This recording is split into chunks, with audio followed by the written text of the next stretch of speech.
उसके दूसरे जन्म में किसी और को पति मानेगा, और जन्म लेगा किसी और को पति मानेगा। जहां हर एक जन्म के अंदर ये सूक्ष्म देह बदलेगा, पति बदलेगा, तो हमारा पातिव्रत अखंड कैसे रह सकता है? हे श्याम सुंदर, आपने अखंड पातिव्रत का उपदेश दिया, लेकिन अखंड पातिव्रत तो हमारा तभी रह पावे कि जब जितने भी जन्म धारण करें, हर एक जन्म में हम प्रभु आपको ही अपना पति माने। और जब जन्म जन्म हम आपको ही अपना पति माने, तभी हमारा पातिव्रत प्रभु अखंड रह सकता है, दृढ़ रह सकता है। क्योंकि दो प्रकार के धर्म होते हैं, एक है देह धर्म और एक है आत्म धर्म, एक है गौण धर्म और एक है मुख्य धर्म। जब मुख्य धर्म सामने आ जावे तो उसके आगे जो गौण धर्म है उसका इतना मोल नहीं रहता। तो हे प्रभु, ये सब कुछ करना इसलिए है क्योंकि आपकी प्राप्ति हो जावे, आपके दर्शन हो जावे, और यदि आप ही हमको न मिले तो फिर क्या काम का। इसलिए हे प्रभु, हमको जाने का न कहो। हमारे पति, हमारे सच्चे पति तो आप हो। और पति किसको कहते हैं? जो रक्षा करे, जो जीव को सनात करे, वही तो पति है। और इस वृंदावन के अंदर प्रभु आपने कई बार हमारी रक्षा करी है। वो अघासुर आया, बकासुर आया, इंद्र का प्रकोप हुआ, हर एक से प्रभु आपने हमारे प्राणों की रक्षा करी है। इसलिए प्रभु आप हमारे पति हो। भगवान ने कहा फिर भी जिस घर के अंदर तुम हो, जो परिवार तुमको मिला है, तुम्हें उनका भी सेवा करना चाहिए, तुम्हारे उनका भी ध्यान रखना चाहिए, और उनकी सेवा करो तो वो भी मेरी सेवा है। तब गोपी ने कहा देखो प्रभु, एक बात ध्यान में रखो, बहुत समय पहले की बात है, एक माली ने इतना सुंदर बगीचा बनाया, इतना सुंदर बगीचा बनाया, और बगीचे को इतने ध्यान से और इतने प्रेम से अपने बालक की तरह वो सींचता। अब एक पूरे बगीचे के अंदर ऐसे सुंदर सुंदर फूल उगे हैं, ऐसे सुंदर सुंदर फल उगे हैं, लेकिन उसको भी कहीं बाहर जाने का अवसर हुआ। चार आया, मैं बाहर चला जाऊंगा, इन फूल पौधों का ध्यान कौन रखेगा? जो शहर से पढ़ के अपना बेटा आया था, उससे कहा देख बेटा, मैं 8-10 दिन के लिए बाहर जा रहा हूं, तू मेरे बालक की तरह जिसको पाल पोस के बड़ा किया है, ऐसे फूल पौधे को तू पानी देता रहेगा ताकि मुरझावे ना। बेटे ने कहा बिल्कुल ठीक है। और जब थोड़ा दिन हुआ और 8-10 दिन के बाद वो पिताजी आए, बेटा तो रोज पौधों में पानी देता, रोज पानी देता, लेकिन जैसे पिताजी आए क्या देखा, पूरा बगीचा सूख चुका है। और जहां पूरा बगीचा सूखा हुआ देखा, बेटे से कहा अरे बेटा, जिसको मैंने अपने बालक की तरह पोसा था, उस बगीचे को तूने पूरा सुखा दिया। तूने मेरी इतनी आज्ञा भी ना मानी कि ये पेड़ पौधे मुरझावे ना, तू उनको पानी भी ना दे सका। बेटे ने कहा पिताजी क्या बताऊं, मैंने आपकी आज्ञा का अक्षरशः पालन किया है, और आप नहीं जानते, आप तो सिर्फ यूं ही पानी डाल देते थे, लेकिन मैंने तो जितने भी वृक्ष हैं, जितने भी ये पौधे हैं, उनके एक एक पत्ते पे पानी डालता, एक एक फूल पे पानी डालता, और एक एक फल पे भी पानी डालता, इतना मैंने ध्यान रखा है। तब पिताजी ने कहा पत्तों पे पानी डाला, फल पे पानी डाला, फूल पे पानी डाला, पर क्या मूल में पानी डाला था? बोले वो तो नहीं डाला। भगवान को हंसी आ गई, कैसा मूर्ख था। पत्ते में पानी डालने गया, फूल में पानी डालने गया, फल में पानी डालने गया, पर जब तक मूल में पानी न डाले तब तक वृक्ष कैसे उगेगा? और कहीं पानी डाले कि न डाले, पर मूल में पानी डाल दिया तो पूरा वृक्ष हरा हो जाएगा। गोपियां कहती है इसलिए तो हम मूल में पानी डालने आई है। आप तो सभी के मूल हो, और मूल के अंदर पानी डाल दिया तो संसार तो वृक्ष है। ऊर्ध्व मूला मदशाखा, संसार तो वृक्ष है, और वो वृक्ष हरा भरा होने वाला ही है कि जो मूल में हमने पानी डाल दिया। इसलिए तो कह दिया कि हे श्याम सुंदर, हमको जाने की ना कहो, हम तो सब कुछ छोड़ के प्रभु आपके शरण में यहाँ पे आ गई हैं। लेकिन फिर भी भगवान न माने। भगवान ने कहा नहीं, तुमको जाना चाहिए, मैं कह रहा हूं तुम्हें चला जाना चाहिए। नहीं माने। तब गोपियां फिर से तीसरे श्लोक के अंदर कह रही हैं, कुर्वन्ति त्वयि कुशला स्वात्मनः नित्य प्रिये पतिसुतादिभिरार्तिदे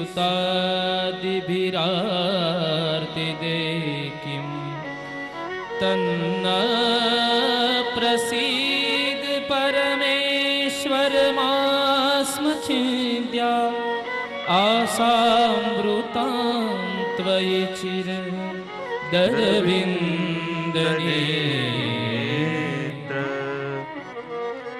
गोपियां कहती है श्याम सुंदर, जो आत्मज्ञान में निपुण हैं, ऐसे बड़े बड़े महापुरुष हैं, वो भी आपसे जानते हो प्रेम क्यों करते हैं? क्योंकि वो जानते हैं कि सर्व प्राणियों की आत्मा कोई है तो प्रभु आप हो, और इसलिए प्रभु आप पूरे प्राणी मात्र के नित्य प्रिय हो। नित्य प्रिय, प्रिय किसको कहते हैं? कि जो सर्व में प्रिय हो, सर्वदा प्रिय हो और सर्वत्र प्रिय हो। ये तीन वस्तु जिसमें लागू पड़े उसी को अपन प्रिय कह सकते हैं। कौन कौन सी तीन वस्तु? जो सर्व में प्रिय है, जो सर्वत्र प्रिय है और जो सर्वदा प्रिय है। अब देखो, कोई व्यक्ति अपन को सर्व में प्रिय है पर वो सर्वत्र प्रिय नहीं हो सकता। हमको प्रिय है इसका मतलब ये नहीं कि हमारे संग रहने वाले को भी प्रिय होगा। यदि सर्व में प्रिय हो फिर भी वो सर्वदा प्रिय नहीं रहेगा। कुछ समय तक अच्छा लगने लगेगा, लेकिन कोई बात ऐसी कह दी उसने, कुछ ऐसा कर दिया तो प्रियत्व रहेगा नहीं। लेकिन प्रभु आप ऐसे हो जो सर्वत्र प्रिय हो, सर्वदा प्रिय हो और सर्व में प्रिय हो। और इसलिए हे श्याम सुंदर, हम तो उस बेल की तरह हैं कि जिस बेल को प्रभु आपने ही सींचा है, जिस बेल की रक्षा भी आपने करी है, जिस बेल की वृद्धि भी प्रभु आपने ही करी है। और माली तो जब कोई पौधा बोए और बराबर पौधा उग जावे तो आसपास बाड़ बना के उसकी रक्षा करता है कि उसको कोई काट न दे, उसको कोई मार न दे। लेकिन प्रभु ये आप काम कैसा कर रहे हो? ये कार्य प्रभु आप कैसा कर रहे हो? जिस लता को आपने ही सींचा, जिसको आपने ही पानी दिया, जिसकी रक्षा भी आपने करी, और जब वो बेल बड़ी हो जावे, फल लगने की तैयारी आ जावे और वो माली जाके ही उसको काट देवे, ऐसी बात ये हुई। हे श्याम सुंदर, हम तो आपके चरणों का आश्रय करके बैठी हुई हैं, हम तो आपके चरणों के आधार पे यहाँ पे आई हुई हैं। कृपा करके हमारी रक्षा करो और रक्षा करके प्रभु हमको अभय दान दो। और आगे के श्लोक में कह रही हैं, चित्तं सुखेन भवता परतं गृहेषु यन्ने विशत्युतकरावपि गृहकृत्ये पादो पदं न चलतस्तव पादमूलात् याम कथं व्रजमथो करवाम किं वा। हे श्याम सुंदर, सुंदर बात करी। चित्तम सुखेन भवता पहतम गृहेषु। हे प्रभु, जब तक आपकी वेणु सुनी नहीं थी, जब तक प्रभु आपके पास आए नहीं थे, तब तक हमारा मन प्रभु लौकिक में प्रवृत्त था। ये संसार की वस्तुओं में हमारा मन हर लिया था। लेकिन देखो तो सही प्रभु, संसार की वस्तुओं में फंसा हुआ हमारा मन, लेकिन जैसे कोई एक लुटेरा आया और उस लुटेरे ने आके सबसे पहले हमारे मन को हर लिया। और जिस दिन से प्रभु आपने हमारे मन को हर लिया, हमारी दशा भी कैसी हो गई। कहते हैं दुनिया में दो लोग अजीत हैं जिनको कोई जीत नहीं सकता, एक तो भगवान और दूसरा ये मन। दो वस्तुएं दुनिया में अजीत हैं, इनको कोई जीत नहीं पाया। लेकिन ये दो वस्तु भी, ये दो तत्व भी जब भी किसी के अधीन हुए हैं तो प्रेम के अधीन हुए हैं। ये भगवान भी जिसको कोई जीत नहीं सकता, इसको जिसने जीता है तो प्रेम से जीता है। और मन का स्वभाव भी है, मन कहीं लगे ना, लेकिन मन को एक बार प्रेम मिल जावे तो ये मन उनके अधीन भी हो जाता है। लाख किसी को उपदेश दो, बात समझ में नहीं आएगी, लेकिन जब प्रेम मन में जागेगा तो कहना नहीं पड़ेगा, वो स्वतः करे। कई बार मैं दृष्टांत देता हूं, जैसे कन्या अपने माँ के घर में थी, माँ उसे कहती थी बेटा तू रसोई बनाना सीख ले, रसोई बनाना सीख ले। बार बार उसको कहती रहे कि ससुराल में जाके क्या करेगी, लेकिन वो कोई ना कोई बहाना बना देवे कि नहीं कल सीखूंगी, परसों सीखूंगी। जब तक 20-22 साल तक अपनी माँ के घर रही, माँ उसे बार बार कहे कि ये रसोई बनाना सीख, खाना बनाना सीख, वो ना सीखी। उसे दही खाने का बड़ा शौक था, माँ बार बार उसे टोके इतना दही मत खा, सर्दी हो जाएगी, इतना मत खा, लेकिन दही ना हो तो खाना ही ना खाए। 20-20, 21-21 साल तक मां के घर में रही, मां टोकती रही, रसोई सीख न सीखी। मां कहती रही दही इतना मत खा, दही नहीं छोड़ा। लेकिन प्रभु कृपा से जहां उसकी इच्छा थी, जहां उसका मन था, उसी के संग उसका विवाह हुआ, उसको प्रिय पात्र मिला। और जब जिसके संग उसको प्रेम था वही दूल्हे के रूप में मिला। और जैसे ही गृहस्थ आश्रम का शुरुआत करने वाले थे और पहले ही दिन जब उसने पति से पूछा कि आपका क्या क्या शौक है, उसके पति ने कहा मुझे तो भोजन का बड़ा शौक है, तुम्हें खाना बनाने में क्या क्या आता है। और जहां पहला सवाल ही उसके पति ने यह कह दिया, और वो कन्या एकदम चौंक गई कि जिसको मैं प्रेम करती हूं, इस संसार में सबसे अधिक प्रेम मैंने जिसको किया है और उसको जो प्रिय है वही वस्तु मुझे नहीं आती। और दूसरे दिन ही वो अपनी सहेली के घर गई, पूछने लगी कि ये वस्तु कैसे बनती है, वो वस्तु कैसे बनती है, ये वस्तु कैसे बनती है, और सब कुछ सीख के आई। और दोपहर को आके ही उसने बनाना प्रारंभ कर दिया। अब देखो, मां के घर में 21-22 साल तक रही, मां बार बार कहती रही, बार बार टोकती रही, पर नहीं सीखी। पर जहां प्रेम हुआ, कहना नहीं पड़ा, मेरे प्रिय को जिसमें सुख है वही करने के लिए जीव तैयार हो जाए। कहना नहीं पड़ा, उसने करना प्रारंभ कर दिया। और जैसे ही 1-1.5 साल के अंदर उसको बालक हुआ, और बालक हुआ, बालक तो अभी छोटा सा था, मां के ऊपर ही आधारित था। लेकिन थोड़े दिन में ही उस बालक को इतनी सर्दी हो गई, इतना बुखार आ गया, इतनी सर्दी, इतना बुखार आ गया। और जब डॉक्टर को बुलाया गया, डॉक्टर ने कहा देखो ये बालक अभी आपके ऊपर आधारित है और आपके ऊपर ही ये पेट भरता है, तो देखो इसको बड़ी सर्दी और कफ हो गया है, इसलिए यदि जो दही आप खाते हो तो दही मत खाना, वरना इसको तकलीफ हो जाएगी, इसका स्वास्थ्य बिगड़ेगा। अब देखो, मां 21-21 साल तक कहती रही, उसने न छोड़ा। पर जहां प्रेम हुआ कि यदि मैं ये करूंगी तो मेरे बालक को तकलीफ पड़ेगी, और उसी दिन से उसने दही खाना छोड़ दिया। ये क्या बताता है? लाख लाख किसी को उपदेश करो, लाख लाख किसी को सीख दो, लेकिन एक बार जब उसके मन में प्रेम जग जावे, फिर सारे उपदेश धरे के धरे रह जाते हैं, सारी व्याख्याएं धरी के धरी रह जाती हैं। वो जीव वही करेगा कि जिससे उसके प्रिय को सुख मिलता हो, उसके प्रिय को आनंद मिले, उसके प्रिय को सुख मिले। इसलिए यहाँ गोपियां कह रही हैं कि हे श्याम सुंदर, ये घर के अंदर, लौकिक के अंदर हमारा मन प्रवृत्त था, और तब तक प्रवृत्त था कि जब तक आपके दर्शन नहीं किए थे, आपकी वेणु नहीं सुनी थी। और प्रभु ये हमारा चित्त कैसा था? कहते हैं शास्त्रों में हमारे मन को किसकी उपमा देते हैं, तो कहते हैं मृग की। किसकी? जैसे हिरन होता है, तो हिरन क्या जंगल में कोई एक जगह पे खड़ा रहेगा? भागता रहता है, कूदता रहता है, यहां भागा, वहां कूदा, यहां कूदा। तो जैसे मृग एक जगह पे स्थिर नहीं रहता, हर जगह पे भागता रहता है, कूदता रहता है, बराबर ऐसा ही स्वभाव किसका है? हमारे चित्त का। किसका? हमारे मन का। जो कोई एक जगह पे स्थिर नहीं रहता, यहां बैठे हो तो मन घर पे जावे, और घर बैठे हो तो मन यहां पे आवे। ये मन का स्वभाव है, जो एक जगह स्थिर रह नहीं सकता। लेकिन गोपियां कहती हैं, हे श्याम सुंदर, ये हमारा मन कैसा था? बोले मृग की तरह।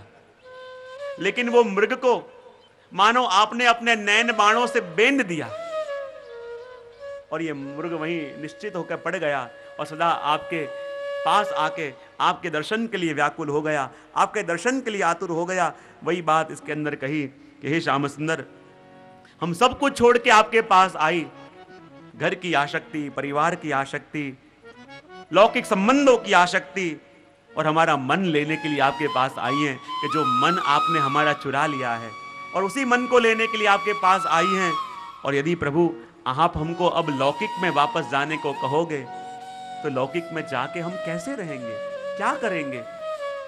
क्योंकि हम प्रभु आपके लिए हैं, और आपको जब देखा, आपकी वेणु को जब सुना, आपसे जब प्रेम किया, और जब प्रभु आपका रंग हम पे चढ़ गया, अब प्रभु इस जगत का कोई रंग हम पे चढ़ नहीं सकता, इस जगत का कोई स्पर्श हमको हो नहीं सकता, क्योंकि प्रभु हम आपके हो चुके हैं।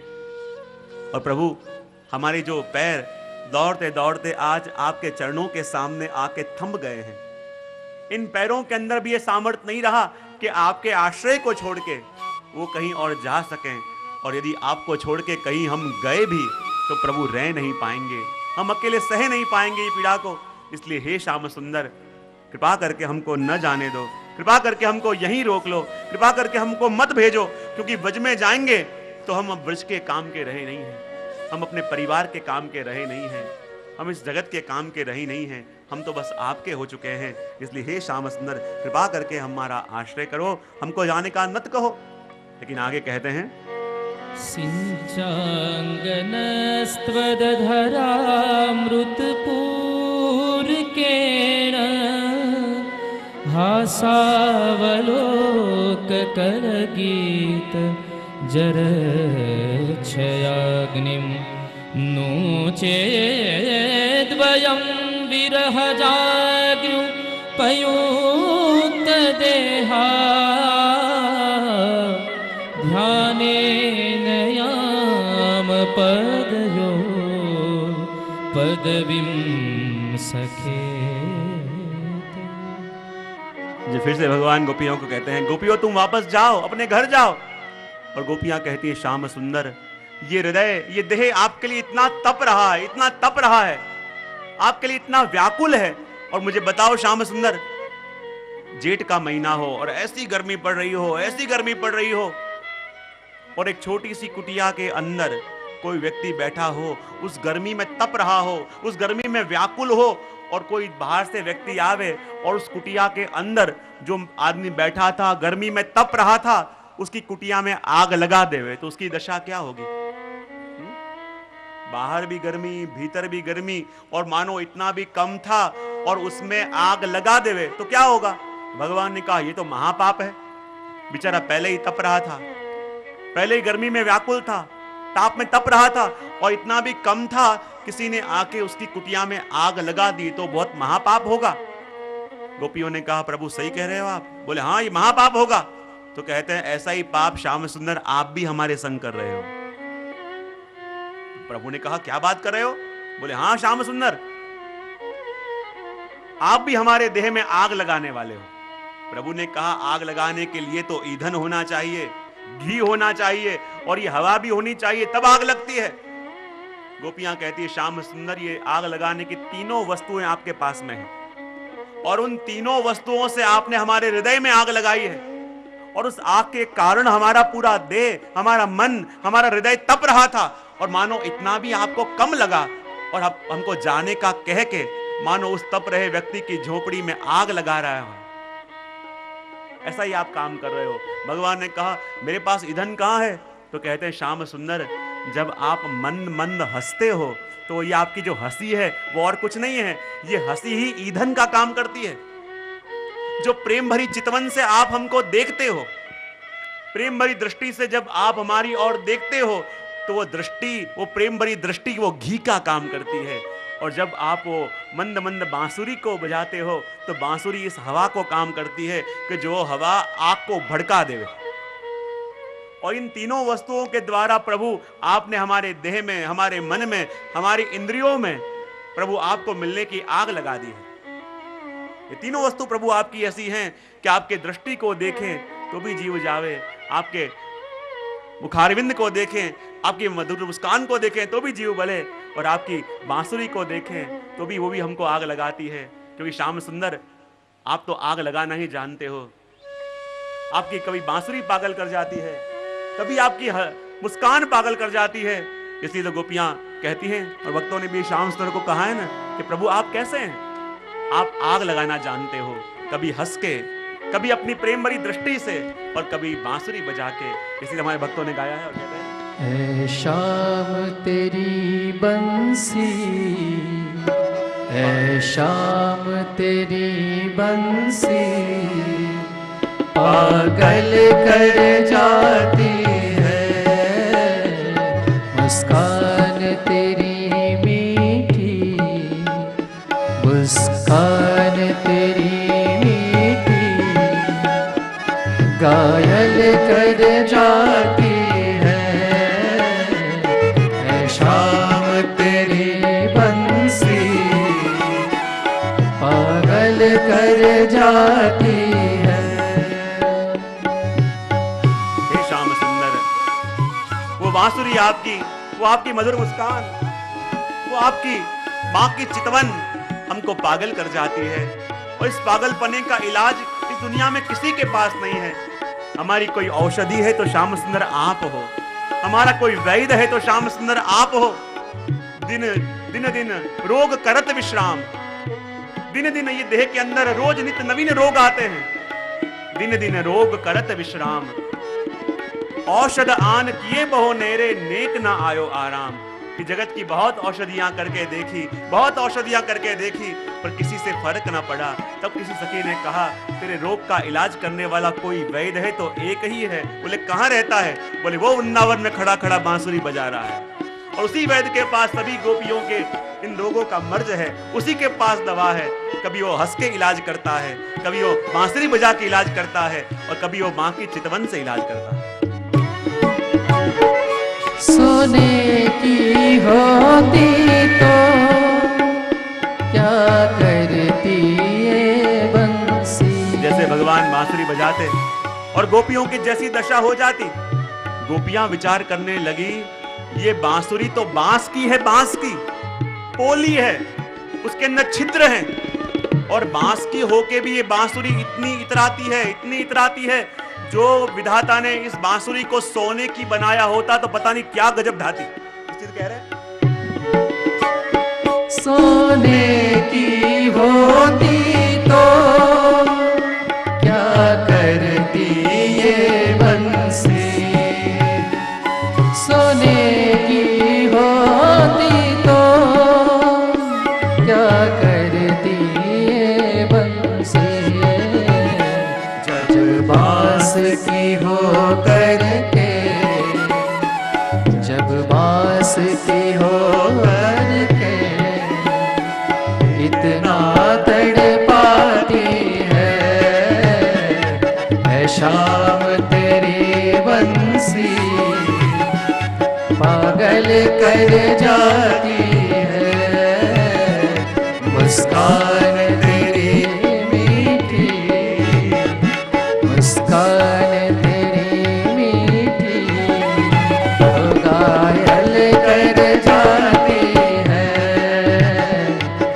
शाम तेरी बंसी। पागल कर जाती है। हे श्याम सुंदर, जैसा प्रेम आप उस बांसुरी को देते हो कि बांसुरी के बिना एक क्षण भी नहीं रहते। ये तो वेणु है, वेणु। और देखो शाम गोपियां जब कहती है ना और परस्पर बात करती है, तो बांसुरी को बांसुरी कभी नहीं कहती, वो वेणु ही कहती है। बोले क्यों? क्योंकि श्याम सुंदर से इतना प्रेम करती है, इतना प्रेम करती है कि किसी भी स्त्री जाति को वो भगवान के पास सहन नहीं कर सकती। यदि बांसुरी कहे तो वो स्त्रीलिंग वाचक हो जावे, और वेणु कहे तो पुल्लिंग हो जावे। ठाकुर जी कंठ में माला धराते हो तो उनको माला भी नहीं कहती, हार कहती है। क्योंकि गोपियों से सहन न होता, सहन नहीं हो सकता कि हमारे अलावा और भी कोई प्रभु के पास हो। किसी बांसुरी को भी बांसुरी न कह के उनको वेणु कहती हैं, और सोचती हैं कि ध्रुव जी के वंश में एक राजा हुआ था जिसका नाम था वैन, और वो वैन इतना अधर्मी था, इतना अधर्मी था कि दुनिया भर के लोगों के उसने धर्म छुड़ा दिए थे। मुझे लगता है ये बांसुरी वेणु है और कोई नहीं है, वही वैन राजा का दूसरा अवतार है जो धर्म छुड़ाने का काम करता है। जब भगवान इस वेणु को बजावे, नदी अपना धर्म भूल जावे, बहना छोड़ के स्थिर हो जावे। जब भगवान इस वेणु को बजावे, पक्षियां अपना धर्म भूल जावे, पशु अपने धर्म भूल जावे, और अपने धर्म को भूल के पर धर्म में स्थित हो जावे। इसे कहते हैं गौए बिचराते हो, गीता भी सुनाते हो। गौए बिचराते हो, गीता भी सुनाते हो। होली के उत्सव की, होली के उत्सव की क्षमा हमको भाती है शाम तेरी बंसी। पागल कर जाती है मुस्कान तेरी मीठी, मुस्कान तेरी मीठी। घायल कर जाती है शाम तेरी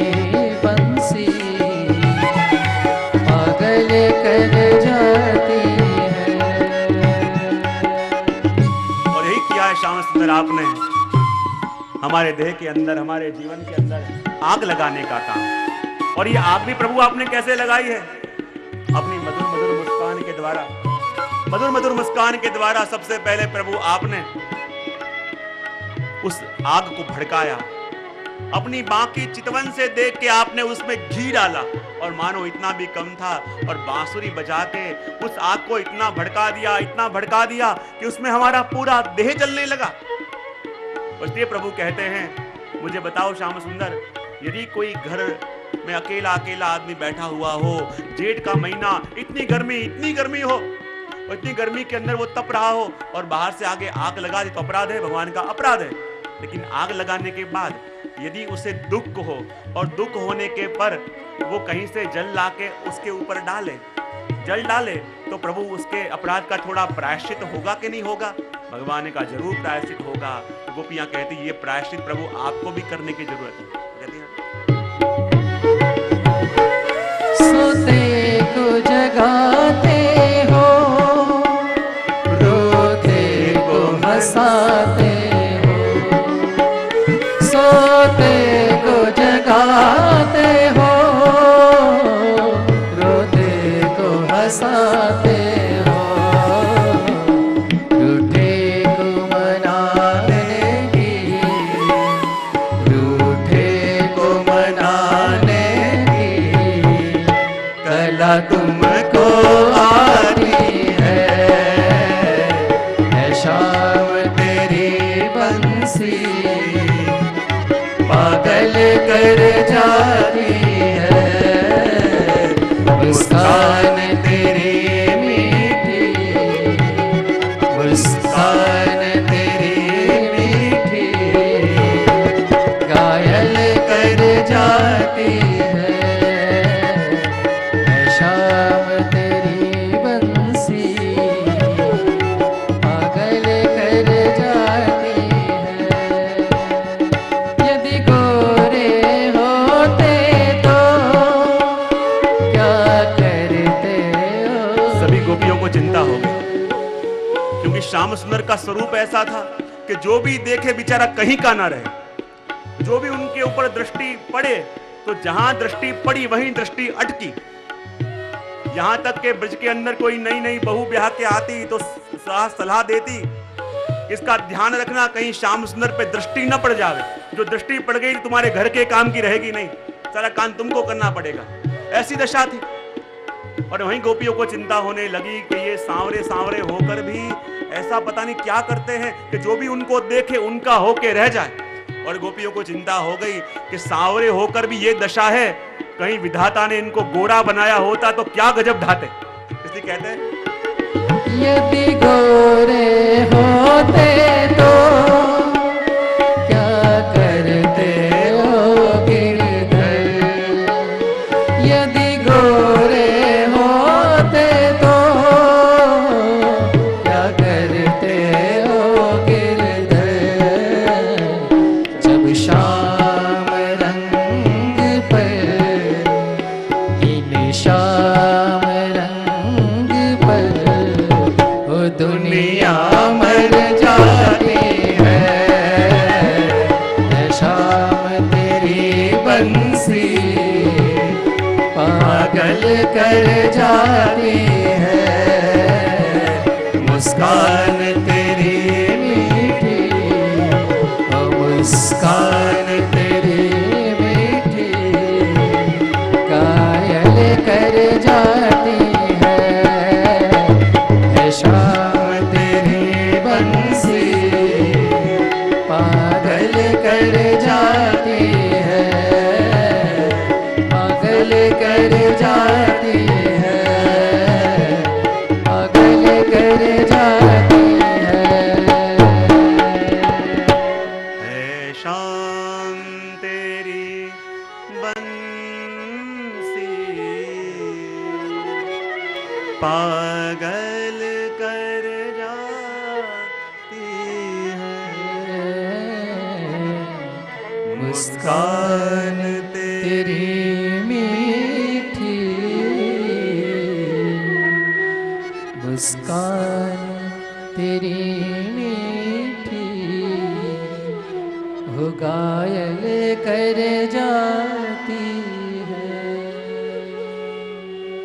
हे श्याम सुंदर, ऐसी दशा आपने हमारी कर दी है। सबसे पहले तो हमारे अंदर आग लगाई, और आग लगाने के बाद उस आग को आपने बांसुरी बजा के भड़काया। अब प्रभु आपने ही उत्तर दिया कि यदि गलती से किसी से ही अपराध हो गया हो कि किसी के झोपड़ी पे आग लगा दी, और आग लगाने के बाद उसे लगा ये काम गलत हो गया, बेचारा अंदर बैठा है, उसकी दशा क्या होगी, और दया आने पर जल भर भर के लाया और जल छिड़कने लगा, तो उसके अपराध का थोड़ा प्रायश्चित होगा कि नहीं होगा? भगवान ने कहा